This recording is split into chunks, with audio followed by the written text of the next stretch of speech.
everything's slowed down. I mean, I did Perfect Storm. I knew what I was getting into. Everything's just, it's like, try running through your swimming pool. Everything's just slower. So, you can't just say, okay, well, let's line up 8 boats across with 8 guys, 9 guys in each of them, and start the race because there's a current. So the boats all start moving around, and they're not in straight lines. And your boat, our boats are And moving. our boats are moving. If the wind blows, everything's moving around. You're constantly moving.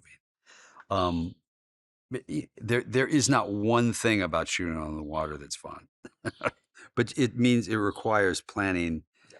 every shot, every single shot out.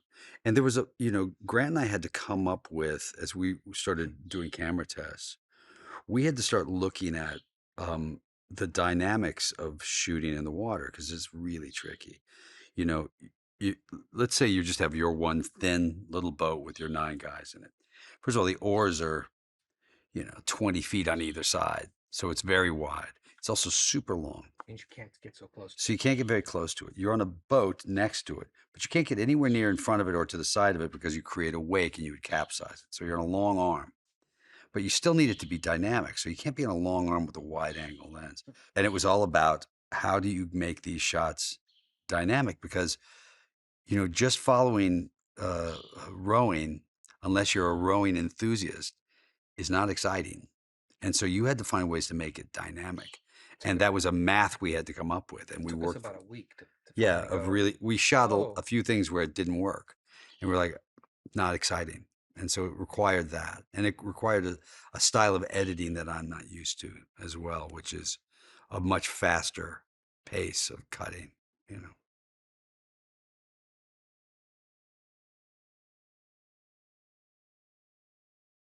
It's a true love story. And we were looking for even though it's later than that, we were looking for like a 1950s movie starlet.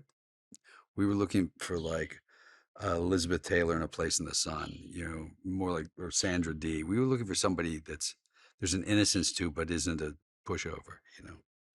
And Hadley came in and read, and we were just blown away. I can't explain to you how impressed we are with her as an actress.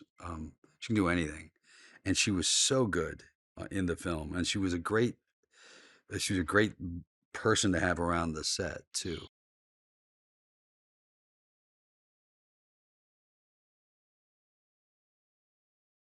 We had to screen it for the author of the book, yeah. And we which had is some of our family and friends there too, and it was really fun to see it up it on the was big fun screen. to see it when you go over and there's Dan, the author of the book, crying and saying, it really, that really made us feel Yeah. like we did the right thing. We didn't want to let him down. That's an important part of this is there's a lot of people who just love the book. And it was important for us to make sure that we served what the book told us and the story that the book told us. Yeah, I've never had so many people come up to me and tell me how that when can I see it? Can I come to the premiere? This is a book that I've loved forever. Yeah. We've made a few movies, and based on books, so this is it's exciting, and so Yeah. to see it with the audience and see how they reacted is It was very is fun. rewarding.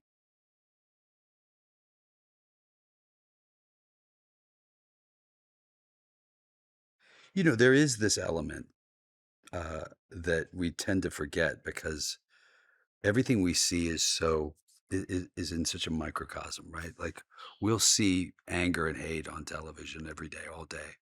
Um, Part of that is because we have 24-hour news cycles and the internet. And what we don't see is that 99% of us get along every day and really wish the best for one another and try to work it out. We focus on the small sort of edges that really excite us, and it can drive a narrative that isn't particularly good. And we forget that we're all in this stew together, and our differences really aren't that much, and there aren't that many. We see what we're made of, and see that we're actually on each other's sides. And I think that this film reminds us that we are all in this together.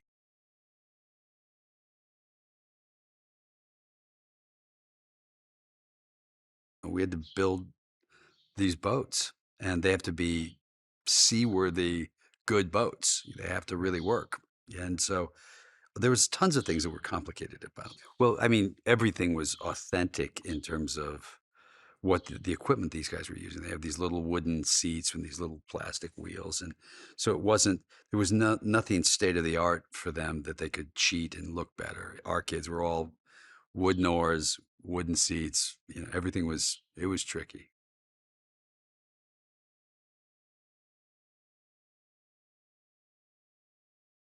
She's an amazing, amazing production designer. Wonderful.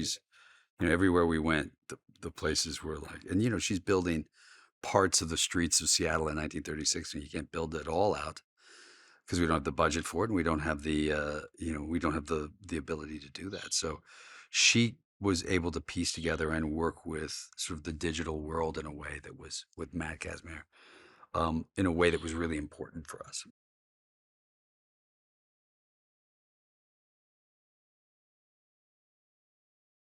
Trying to figure out how to make this stuff look exciting. I mean, it was a real challenge at first. Yeah, Once we figured out the language, then it was fun. yeah, but it took a while because and Martin, we all worked on it. It's all different lenses, different angles, different, and it's it's just a math puzzle, really. But he's just a beautiful cinematographer. The other thing we had is because we're shooting it in February, so we're also having sunlight issues, whether it's light at 9 in the morning and dark at 4 in the afternoon. So we don't have a lot of time. And so it was on top of him being the incredible cinematographer. He's just a beautiful cinematographer. He also he understands what we're up against and he works quickly.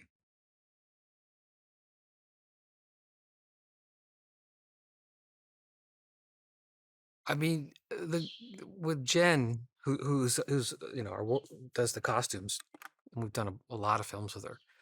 We don't have to worry. We know that everything is going to be authentic because she's such a stickler for the details, more so than we probably are. Um, and she just she gets the period. She knows how to do it. She knows how to do it on a budget, which is important. To be able to do that, and everybody loves her, and everybody likes to be Yeah. around her, and that's a big part of the equation too.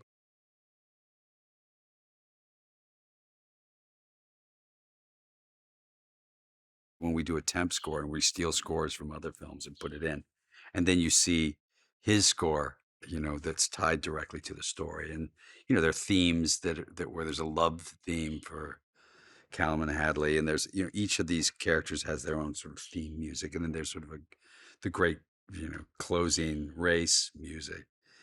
Listen, Alexander's he's an Oscar winner. He's nominated, I think, every year. We've done 7 or 8 films with him.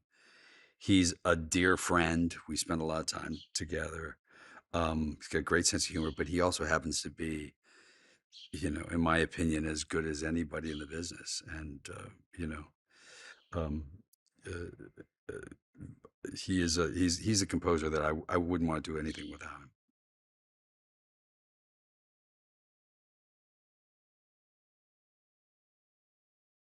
The minute we started working with her, we thought, boy, she just really gets it. She understands the story. You have to understand story. That's the main thing. Editors can always, if you cut one scene together and it's really interesting and it works, but it tanks the movie, there has to be a point of view. There has to be, and she always cuts with the idea of what the story is, where it's leading to. But what was really spectacular about this, and where I think people will pay a lot of attention to her skill set, is what she did with this final race. Because the final race is, it's a bear. I mean, it will be, you'll be able to watch it and go, this is an incredible amount of editing, and her work in that is, it was hard to do, and she did an amazing job.